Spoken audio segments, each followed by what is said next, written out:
घर गृहस्थी में किसी नए सदस्य के आ जाने से घर में किस तरह से रहना चाहिए कि घर की खुशियां पहले की तरह बनी रहें। इस बात को एक पिता ने अपनी पत्नी और बेटे को बड़ी सरलता से समझाया। एक शहर में एक परिवार रहता था। उस परिवार में कुल 3 लोग थे, एक लड़का और उसके माता पिता। पिता एक बिजनेसमैन था जिसका नाम महेश था। वह अपने बेटे को भी बिजनेस के बारे में सिखा रहा था। जीवन अच्छा चल रहा था, सभी लोग घर में खुश थे। एक दिन महेश लड़के के लिए एक रिश्ता आया तो महेश ने सोचा कि अब अपने लड़के का विवाह कर देना चाहिए। अब हमारा लड़का बिजनेस भी अच्छे से संभाल रहा है और उसके काम को लेकर भी कोई परेशानी नहीं है। महेश कुछ सरल स्वभाव का व्यक्ति था और उसकी पत्नी थोड़े पुराने विचार और चिड़चिड़े स्वभाव की थी। जब महेश ने पत्नी से लड़के के विवाह को लेकर बात की तो महेश की पत्नी ने कहा कि हमें सोच समझकर ही रिश्ता करना चाहिए, हमें पहले देख लेना चाहिए, तभी आगे बढ़ना चाहिए। महेश ने अपनी पत्नी से कहा कि अब तुम्हें अपने व्यवहार में बदलाव लाना होगा। अब लड़के का विवाह हो रहा है, इसलिए हमें भी उनके अनुसार ही रहना होगा। पत्नी ने कहा कि मैं क्यों अपना व्यवहार बदलूं, मैं तो बिल्कुल सही हूँ। महेश बहुत ही समझदार था। उसने अपनी पत्नी से कहा, मेरी बात ध्यान से सुनो। अब तक हमारा बेटा हमारी हर बात को मानता था, लेकिन जब लड़के की शादी होगी तो कुछ बातों में बदलाव आएगा। जब हमारे लड़के की शादी होगी तो वह इस दुविधा में फंस सकता है कि हमारी बात माने या अपनी पत्नी की बात माने।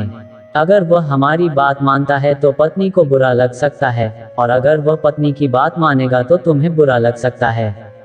यह समस्या हमेशा बनी रहेगी। इसलिए मैं तुम्हें समझा रहा हूँ कि अब तुम्हें अपना चिड़चिड़ा और जिद्दी स्वभाव छोड़ना होगा।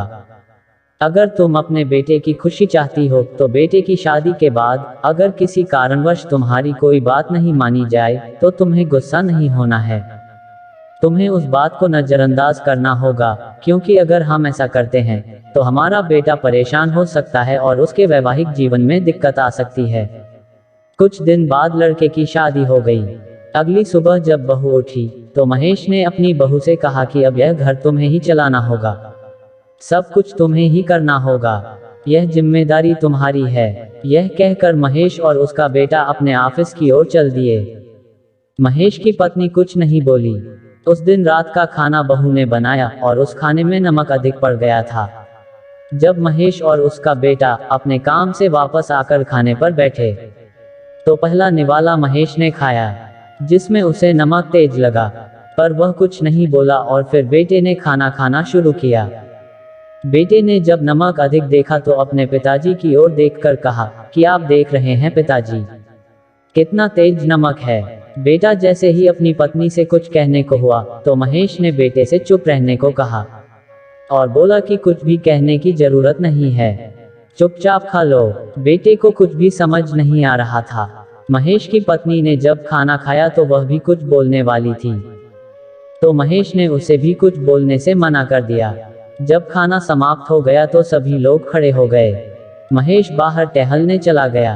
पिताजी के पीछे लड़का भी चला गया और अपने पिताजी से पूछा कि आपने आज इतना अधिक नमक का खाना क्यों खाया।